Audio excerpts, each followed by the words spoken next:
Hey, Armand here with your forecast for the week of June 17th of 2024. We have this little shift in the energy, from the Gemini Pisces to Gemini Pisces.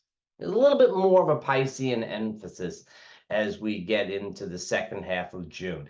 Not a big deal. No, just right in the comments, you're going to go hide under the bed or anything like that. However, for this week, I would suggest it might be a good idea to defer practical decisions and things like that, if at all possible. You can take care of business as usual, go about your day. Don't hide under the bed. No.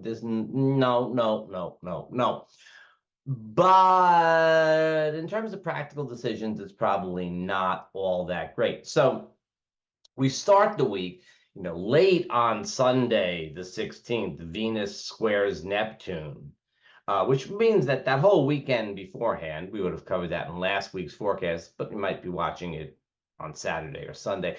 It gives a nice sort of soft focus glow to socializing, romance, and things like that. It would be good for any sort of fantasy and just listen to music or catch some movies but Venus is in Gemini, so I'm thinking, square to Neptune. Venus at the last degree of Gemini, square Neptune at the last degree of Pisces. Sounds like a boozy brunch to me. The first thing that Venus does right afterwards, yeah, she meets with Neptune, but we feel that energy throughout the whole week, and then she jumps into the sign of Cancer. And that gives a more, I would say, it's a little bit more home, family, conservative kind of feel to this section of the spring, summer. Venus and Gemini, very sociable. It's all about connecting with people, keeping things kind of light. And then Venus will go into Leo in a few weeks, and that'll give a very different feel. Again, more upbeat kind of thing. In the meantime, Venus in Cancer is very much the June wedding kind of vibe. It's a little bit more traditional. It's a little bit more family picnics and a little bit less, boozy brunch. Anyway, that's a good thing to keep in mind as we begin the week, the sort of shift in that vibe of socializing.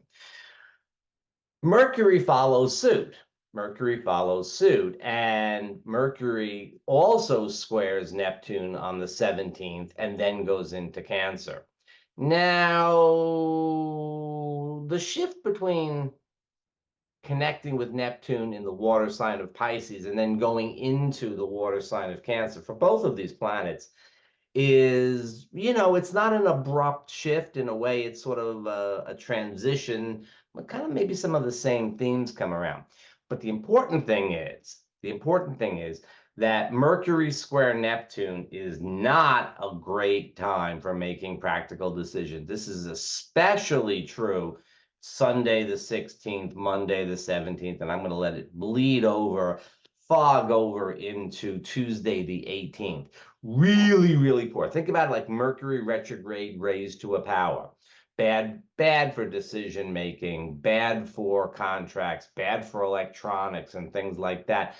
You just don't want to try to be practical, because Mercury's in his home sign of Gemini, where he's quite powerful. And Neptune is in his home sign of Pisces, where he's quite powerful. And they're at the 29th degree, where things are at an extreme. That's true for Venus, too. Things are at an extreme. Well, you've got like a multiplication of possibilities. I said last week when the planets were squaring Saturn that maybe the biggest problem would be indecision. In this case, I think it's maybe a scattering. It all looks so good. Or maybe it's Neptune, so maybe it all looks so hopeless. But it's a sort of scattering of energy as opposed to the ability to concentrate and focus and kind of bring things into some sort of decision-y type of thing. At any rate, a good story is going to trump the facts. It's the kind of thing where you might even start to believe it. You might even believe it yourself. That's the whole thing. That's the whole thing about Mercury square Neptune, especially especially in their own signs and at this extreme degree of this, last degree of the sign where things really get bubbling. So, it is the kind of thing where you could just convince yourself of something that is just complete nonsense, and you would realize that sooner or later. Probably later, probably later, because as we move on through the week, the sun gets to the very, very end of Gemini and squares Neptune. And this is something that we're going to see. This is more like Wednesday, Thursday. So you see, we don't really lose the energy of one set of aspects before the next one comes in. So it really just makes the whole week one of Neptunian Gemini uncertainty. The sun square Neptune changes things a little bit. The sun is about what we put in the center of life, what the vitality is. Sometimes we take on the role, sometimes we project it onto others. But what we have here is this kind of ability to really make heroes and demons out of ordinary folks, things, situations, but people look much more than they otherwise would. And of course, just 2 hours after the sun squares Neptune, leaves for Cancer, and that's the summer solstice in the northern hemisphere. It's the longest day of the year. The sun is as high in the north as it will ever go. And if you're in the southern hemisphere, it's the first day of winter. So I'm sorry. What we're gonna do. But it's the first day of summer. The sun is as high in the northern sky as it's ever going to be. The days are as long as they're ever going to be. And it's the peak of the solar cycle.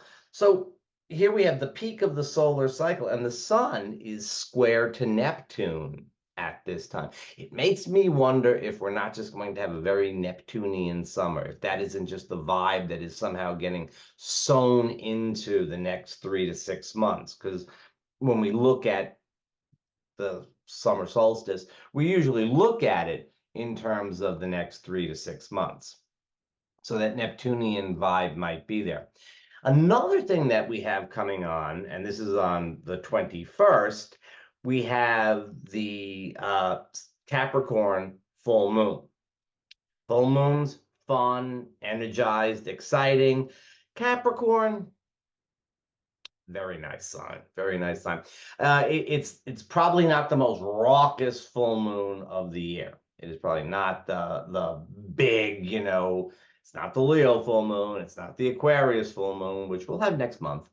It's a full moon anyway. Maybe it will help us to see things a little bit clearly, because the energy of this week going from Sunday the 16th, maybe Saturday the 15th, with Venus and then Mercury and then the sun all square to Neptune, and then diving into the waters of Cancer.